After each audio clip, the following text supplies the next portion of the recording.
Everyone say hello. Hello. Hello.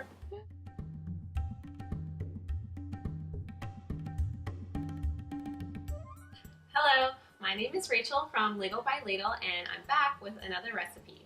I'm sorry. And my boyfriend is really allergic to healthy food, so he's having a little attack. Tonight I will be making sweet potato Thai green curry. This recipe is super simple. It comes together in under 30 minutes and only has like 5 or 6 ingredients. It's vegan, which I didn't realize until I started thinking about it. It's kind of accidentally vegan. What's my line again? Oh yeah, okay. It's a really good meal to make after a long day at work or at school. Come home, make a big bunch of it, have some for dinner tonight, lunch tomorrow, dinner the next night, and you're all set. So let's get started.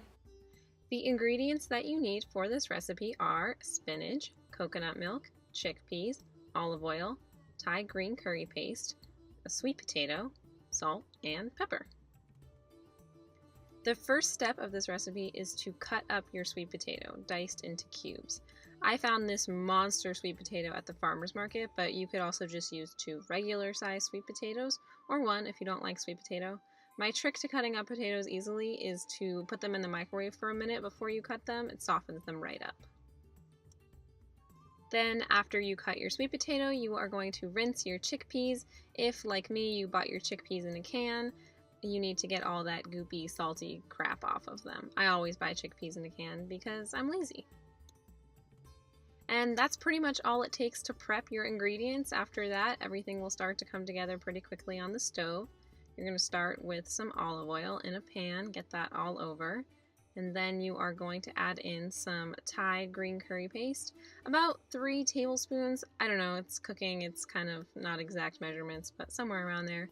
You want to get the green curry all in the oil until it starts to smell really yummy, and then you are going to add in those rinsed chickpeas carefully as to not get them everywhere, as I often do. Next will come the sweet potatoes. It's kind of around here that I start realizing that this pan is pretty, but in no way big enough, so I have to switch to one of my old pots to fit everything in. That way I can get the rest of my sweet potato comfortably in the pot with the rest of my ingredients. After you add in all of your sweet potatoes, next you'll add in your liquid. For me, I use half a can of coconut milk.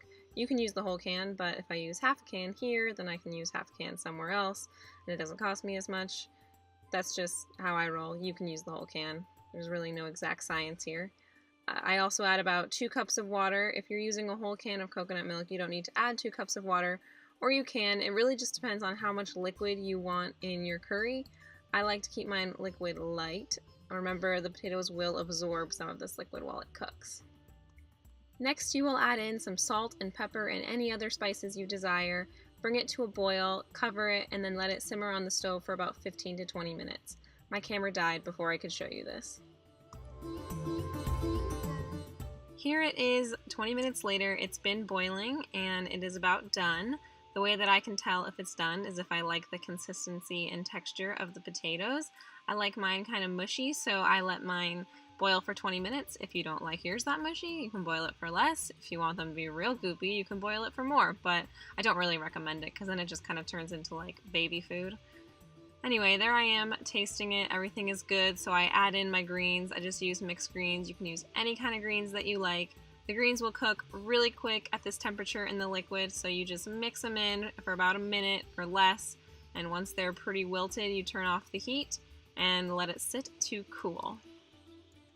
This recipe is basically done. That's how wonderful, quick, amazing, easy, healthy, and ooh, look, there's my cat. Anyway, this recipe is fantastic. I put half of it in Tupperware for my lunch tomorrow, and I'm eating half of it for dinner. It's super delicious, and I hope you enjoy.